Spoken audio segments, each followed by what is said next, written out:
Magandang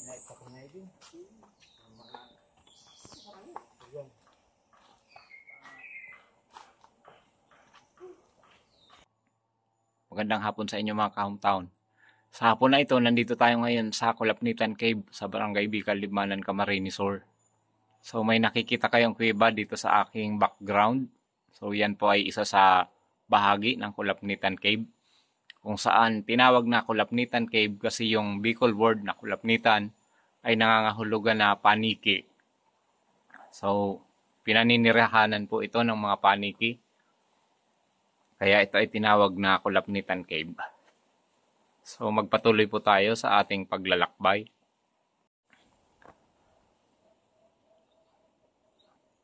Ayan, magpapatuloy tayo dito habang tirik na tirik yung araw. Pasado 1:00 ng hapon. So napakainit sa kapatagan. So dito sa medyo malamig kasi maraming punong kahoy dito. Kasi part ito ng National Park na pinangangalagaan ng Department of Environment and Natural Resources.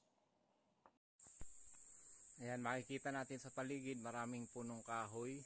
Wala nang mga tao dito kasi ito ay part ng protected areas kung saan hindi na pwedeng pumasok ang mga tao dito.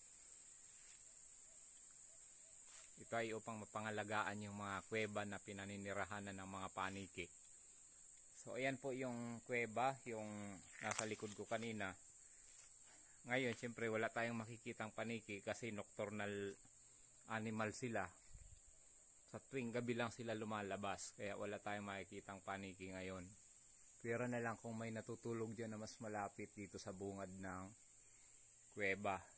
So medyo malaki po itong kuweba. Ang taas niya is mahigit sa 15 feet. Hanggang doon sa taas. Then hanggang doon sa pinaka parang mas malawak siya doon sa pinaka loob ng kuweba.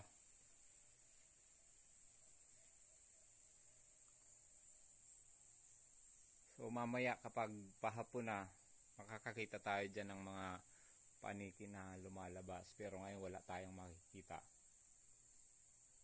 Sa gabi lang sila lumalabas. So sa palagay ko may iba pang mga kuweba dito. Titingnan natin mamaya. Gagala-gala tayo dito sa National Park.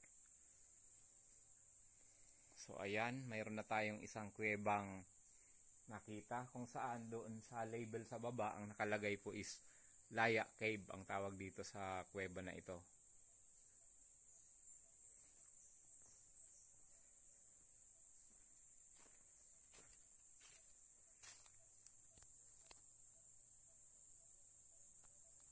Doon sa kabila parang mayroon pa akong nakikitang isang kuweba. Doon sa may unahan ng malaking puno. Titingnan natin mamaya. Titingnan ko mamaya baka mayroon pa siyang kuweba na katulad nito. Bababa muna ako then aakyat ako muli papunta doon sa may kabila ng puno. Mayroon palang daan dito. Meron palang daan dito na pathway. Dito na lang ako dadaan. Kaso medyo may mga nakaharang na mga, yan yung tinatawag na bikal. Yung mga kalahi ng bamboo. Pero sa gubat lang tumutubo. Yan. Maraming bikal. Susuot na lang ako dyan mamaya sa ilalim.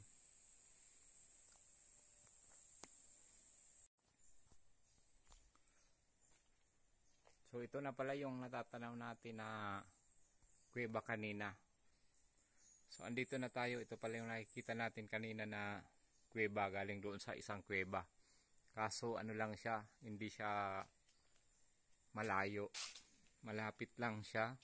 So makikita natin para lang siyang bahay na bato. Makikita natin yung loob. Di tulad nung nakita natin kanina na talagang malawak yung isang kuweba na yon. Ito ayan lang yung loob niya. Malapit lang. Pwede kang pumasok.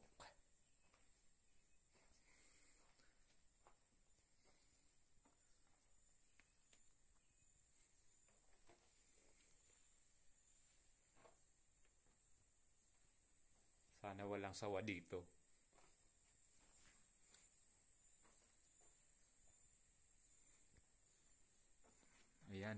malilikot. Sinulatan na yung pader ng kuweba.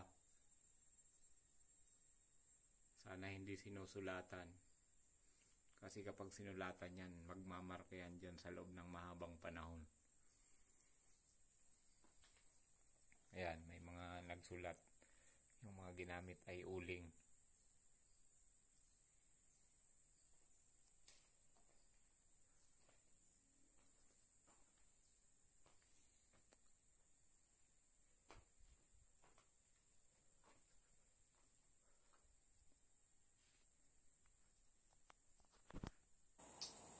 Ayan, nandito pa lang tayo sa pangalawang kuweba na natagpuan natin dito sa Kulapnitan Cave.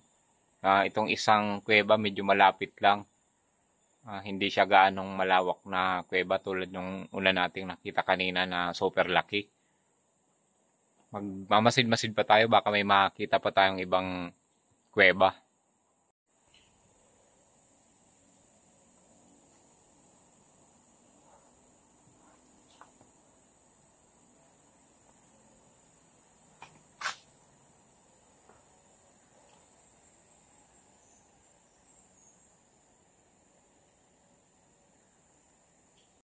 Ayan yung mga papasok sa kuweba, nilagyan nila ng hagdan. Dito baka mayroon pang kuweba dyan sa taas, titingnan natin. Akyat tayo.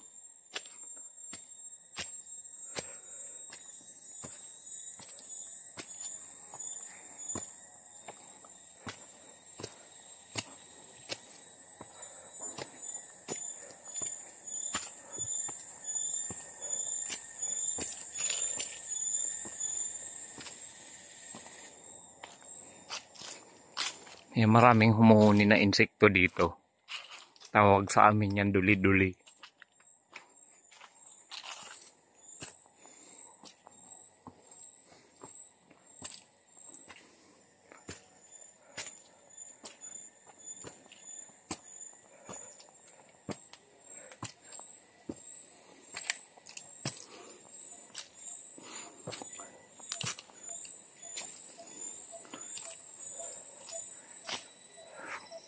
Ayan. So may makikita ulit tayong kuweba dito.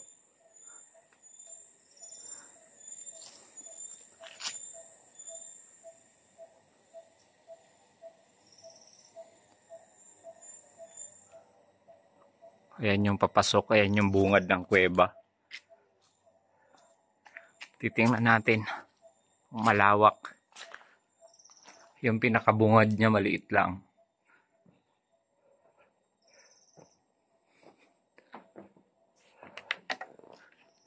So dati pinapasok daw yan ng mga tao eh. Ngayon lang ipinagbawal na. Pinagbawal na ng mga ano yan. Pinagbawal na ng DNR kasi nga nasisira yung tirahan ng mga paniki.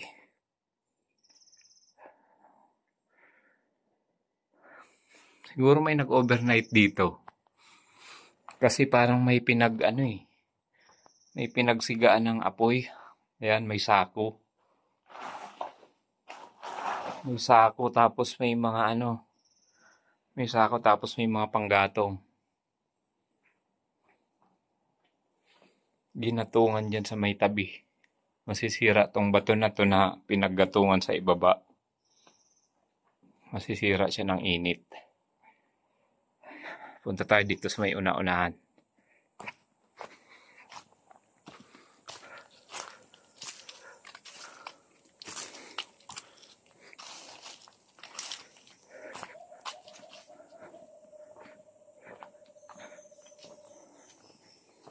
Meron pa dito, maliit lang. Parang walang lagusan yan. Tapos dito meron pang paakyat. Titingnan pa natin, baka meron pa sa taas.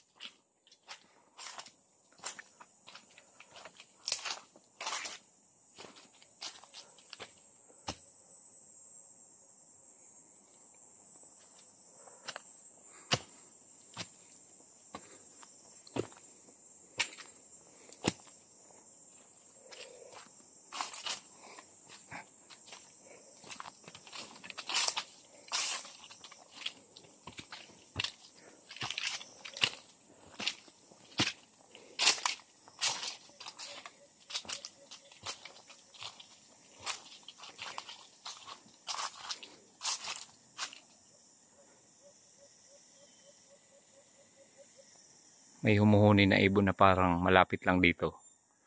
Yan yung tinatawag dito sa Bicol na kuro-kuro. Yan, narinig nyo ba? Kuro-kuro ang tawag niyan dito.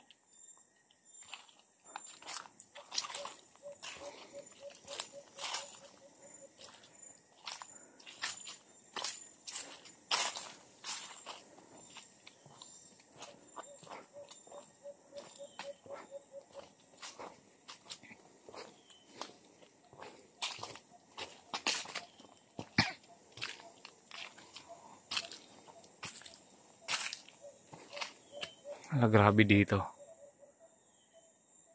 Siksikan yung mga maliliit na puno na to na may tinikang dahon. Tinatawag dito sa Bicol na kuros-kuros. Siksikan. Hindi ka makakatakbo dyan. Tapos maraming bikal. Yan o.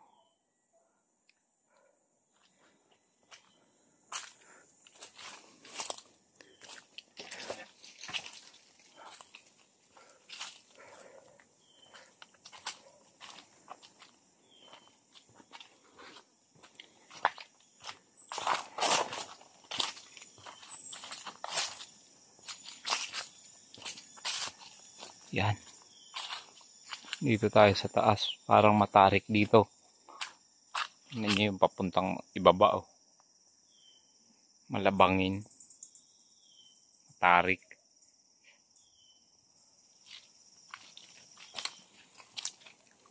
Ayan. May isang maliit na kuweba na parang malawak sa loob. Dito lang tayo sa bungad. Baka tayo mahulog dyan. Nakita nyo ba?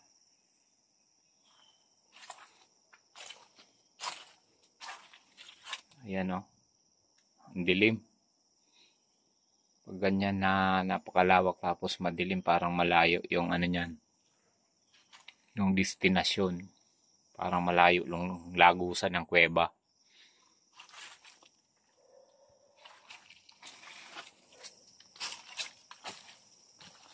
Hindi na tayo papasok. Hanggang dito lang tayo sa labas. Baka malalim. Pag nahulog ako dyan kasi mag-isa lang ako ay patay. Di malalaman kung nasaan ako.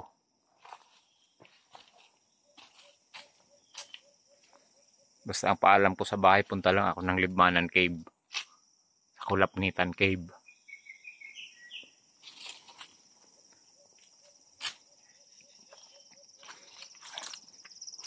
Isa-isahin natin tong mga pathway. Baka lahat ng pathway may kuweba.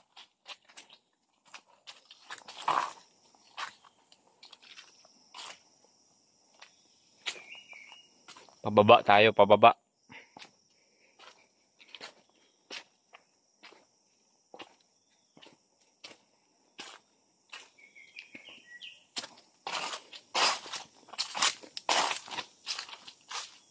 Kahit maraming puno, mainit pa rin sa ilalim. Kasi naglalakad tayo. Napawis tayo.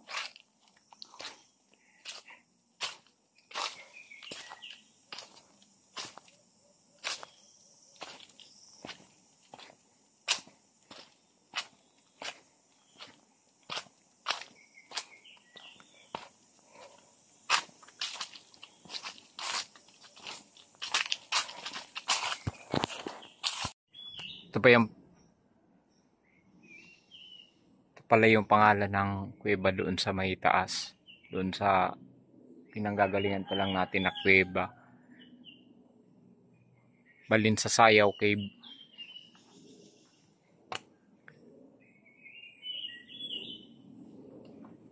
Balinsasayaw Cave. Ang Balinsasayaw ay yung mga ibon na sa kuweba din tumitira.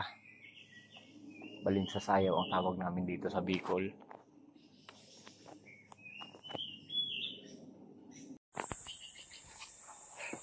Ayan. Dead end na pala ito. Pero kasama pa ito ata doon sa tinatawag na Balin sa Sayaw Cave. Ayan yung opening. At mukhang mahaba siya. At mukhang pinapasukan ito ng mga tao kasi kita naman sa ano, yung surface ng ground. Parang tinatapakan. Yung surface ng ground. May mga bakas ng ano, paa. Pasok tayo ng kaunti. Ang dilim.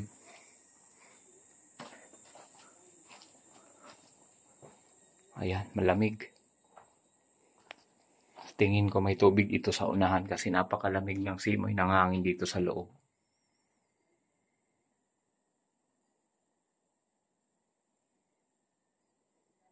Iba pala ang temperatura dito sa loob ng kuweba, malamig. Hindi na tayo tutuloy, napakadilim na, wala tayong makita. Wala tayong flashlight. Kita lang natin yung mga ano sa taas. Stalactite.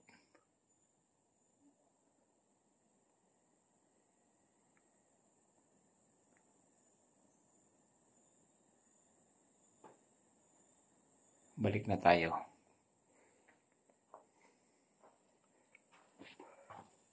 So, ayan yung opening ng cave. Palabas na tayo sa cave.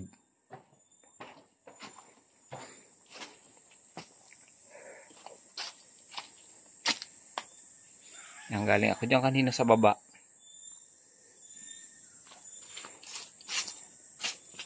May ano siya, may building na pwedeng pahingahan. Yan. Ayan yung bubong. Ang dami ng mga tuyong dahon.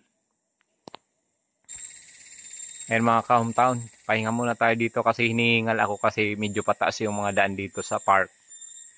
Pero mamaya tutuloy din ako kasi may nakita pa akong isang hagdan dito. Paakyat. Titingnan natin. Baka may kuweba pa dyan sa taas.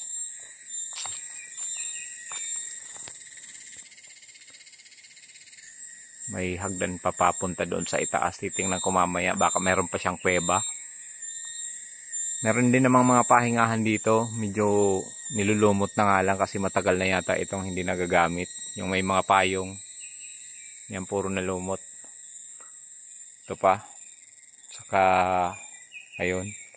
Tapos may nag-iisang puno ng nyog na nasa gitna ng kagubatan. Payat na siya kasi hindi na masyado nasisikatan ng araw. Wala na ring bunga kasi nasa ilalim na siya ng mga matataas na punong kahoy. Tapos kanina may mga dumadaan dito sa pathway na yan. Mga nagchichinso ata yun. Kumukuha ng kukulamber. Marahil doon na sa labas ng park. Dito lang sila dumadaan kasi may pathway.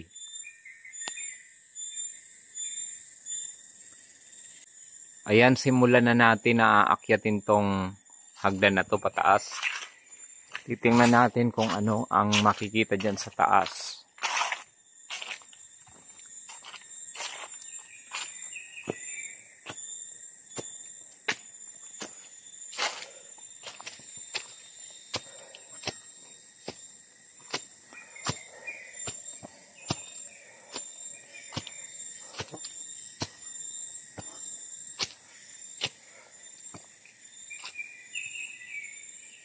Wala. Parang may shell ng itlog dito. Ayan, shell ng itlog. Siguro may napisang pugad sa taas.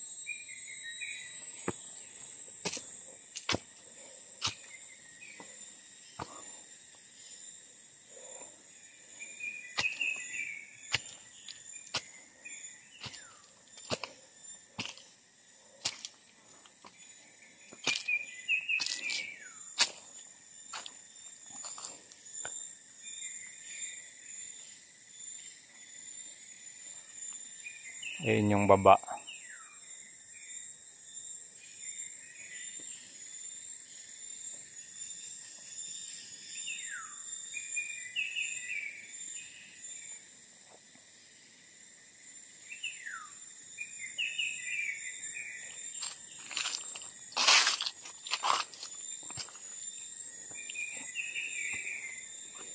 Tingnan natin dito.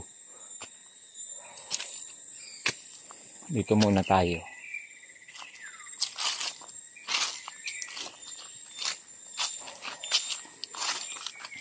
Yan, may makikita tayong label dito na Our Lady of Lourdes Grotto.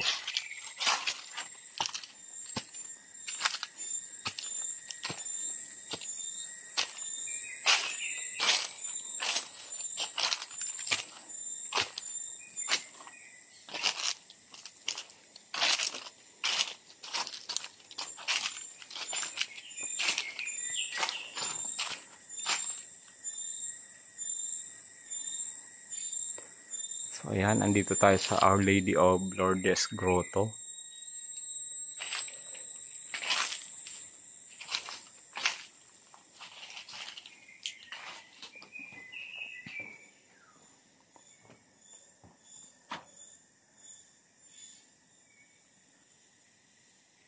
May mga rock formation siya dito.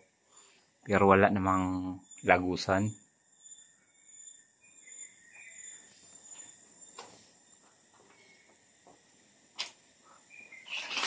Pupunta tayo doon sa kabila.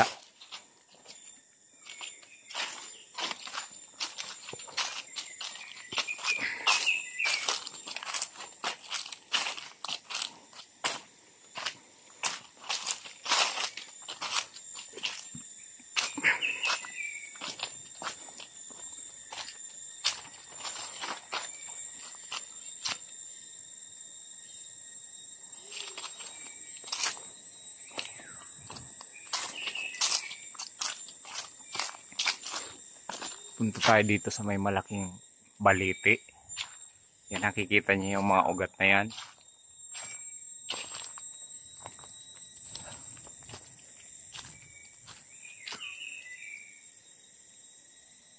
Baka may namamahay na dyan na kapre. Ang lamig, malamig. Ibang simoy ng hangin dito sa lugar na to kumpara doon sa pinuntahan ko kanina.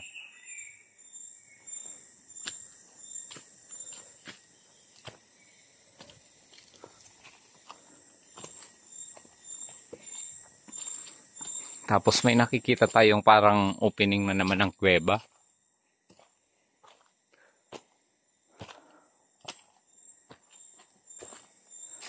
Ayan yung mga ugat ng mga punong kahoy. Ugat ng mga baliti. Pataas. Marami na siyang mga ugat. Ayun yung puno. Dito ako sa baba.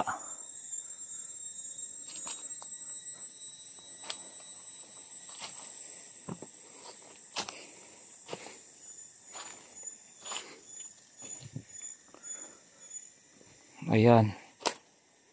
Ayan yung opening ng kuweba. Isa na namang napakalaking kuweba.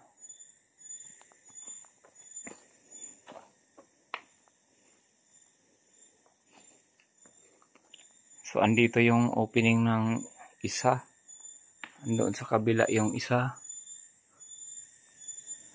Marahil tagos ito doon sa ibang kuwebang naroon sa kabila. Dahil napakalawak nito. Ayun na naman, may mga pasaway na naman na nagsulat sa pader ng kuweba. Kikita nyo yun. Ayun, no. Sinulatan na naman. Mga malilikot ang kamay.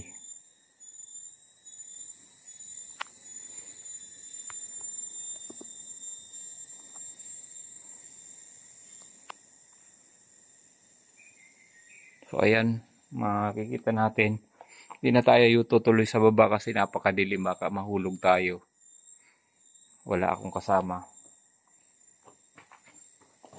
Solo flight lang, bye. Yan. Pero parang ano siya, pwedeng pasukin kung mayroon lang ilaw. Kasi napakalawak, ayun. May nakikita akong batong pwedeng tapakan doon sa ilalim.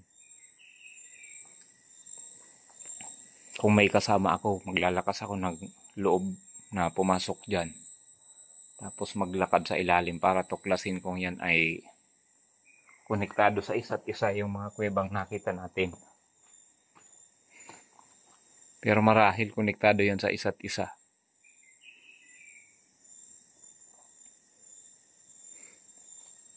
So, andito yung labas.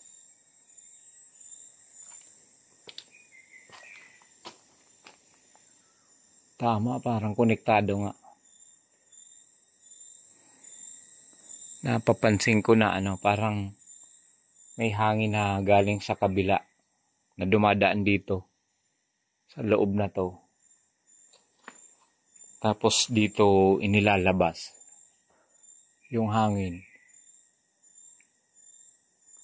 Kasi sa taas wala naman hindi naman gumagalaw yung mga yung mga halaman. Pero dito sa galing sa kuweba may sumisimoy na super lamig or presko na hangin. So pwedeng may lagusan yan doon tapos doon pumapasok ang hangin. Dadaan yan sa kuweba. Then pagpasok sa kuweba nagiging malamig. Tapos dito lumalabas. Presko. Pero tumitindig ang balahibo ko kasi wala akong kasama. Tapos ang lalaki ng puno. Tapos napakadilim doon sa loob ng kuweba.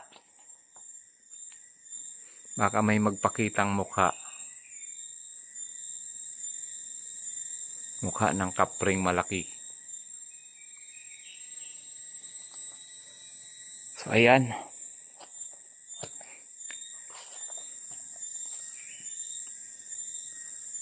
Labas na tayo. Babalik na tayo doon sa baba.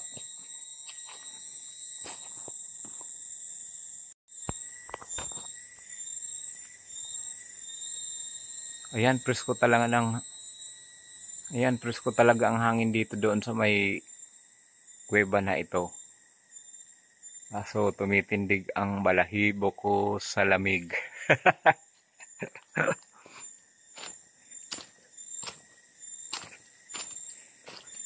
Iba pala maglakad pag mag-isa.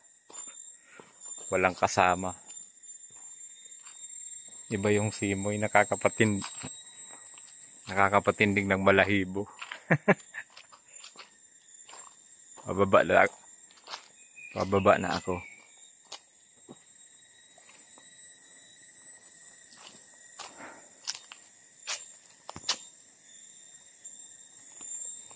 Ayan, pababa na. Titingnan ko pa doon sa taas kung mayroon pa. Kasi hanggang doon lang yung pathway.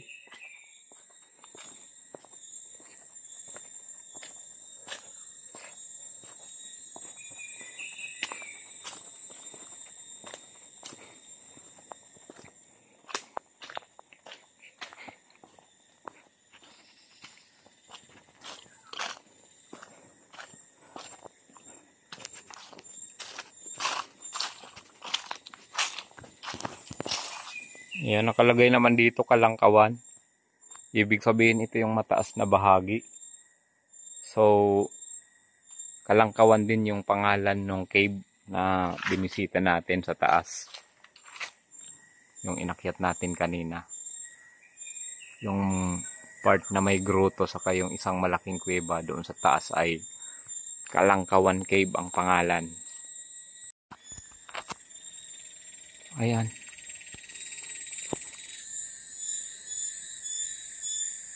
Parang may vertical cave dyan sa baba. Kaso ayaw kong bumaba kasi baka mahulog ako. Yan yung kalimitan yung dinadaanan ng mga tubig galing dito sa mataas na bahagi ng gubat. Papunta doon sa kapatagan.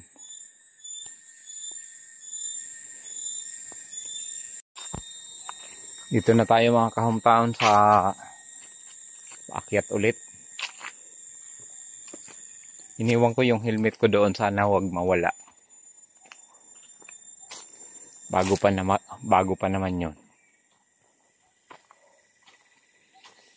Ayan, parang mayroon pa nga. Nandito. Ayan o. Alinsanay Cave. Bagong word sa akin yung alinsanay. Bicol word pero hindi ko maintindihan. Tatanong ako mamaya sa baba kung ako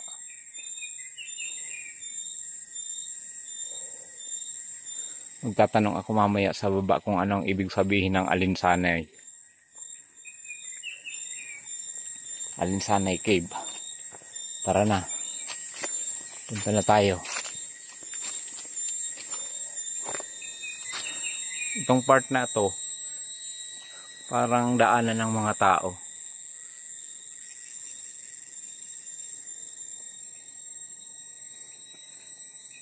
Tapos na mapapansin natin parang may mga nyug na sa taas. Ibig sabihin yung taas na yan, sinasaka na ng mga magsasaka ng nyug. Ito lang ang na-preserve itong 9 hectares.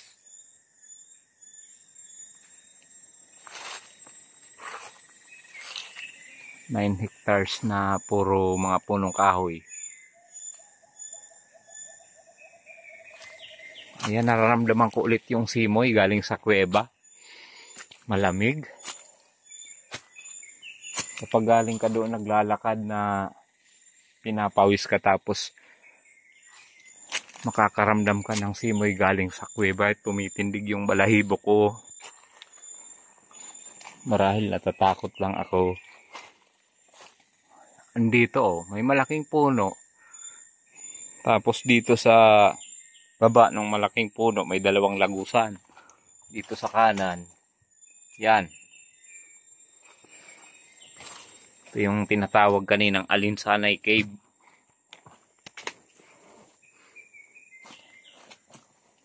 Ito parang dito lang yan. Kasi may nakikita akong liwanag. May butas papuntang itaas. Papasok din yung mga tubig. Pero parang may papasok doon eh. Lapitan natin ng konti. May may buti ng mineral water. Siguro may pumunta dito tapos iniwan na lang. Ayan, parang may mga lagusan. Ayan. Butas dito tapos may liwanag na lumalabas. Ibig sabihin may lagusan doon.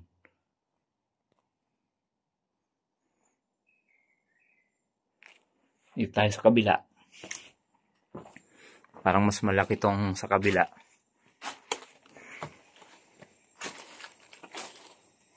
Ayan, medyo pababa siya.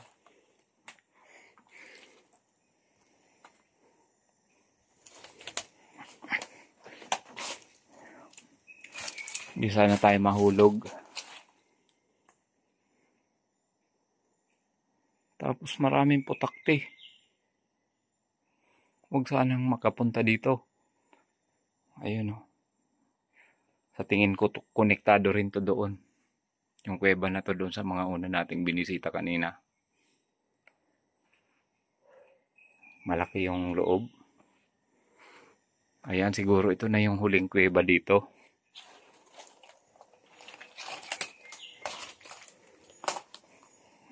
So, aalis na tayo.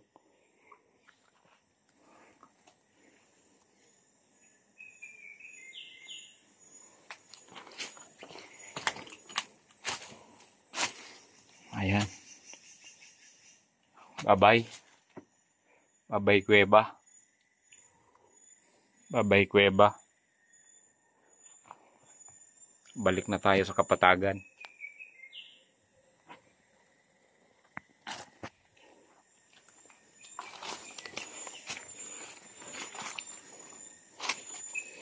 Marahil ito na yung huli. Ito na yung huling kuweba kasi dead end na. Hanggang dito lang yung pathway na inilagay ng DENR. Marahil dito bumababa yung mga naririnig kong nag-chainsaw kanina ng nyog. Kasi kanina may mga dumadaan dito na may dalang cucumber.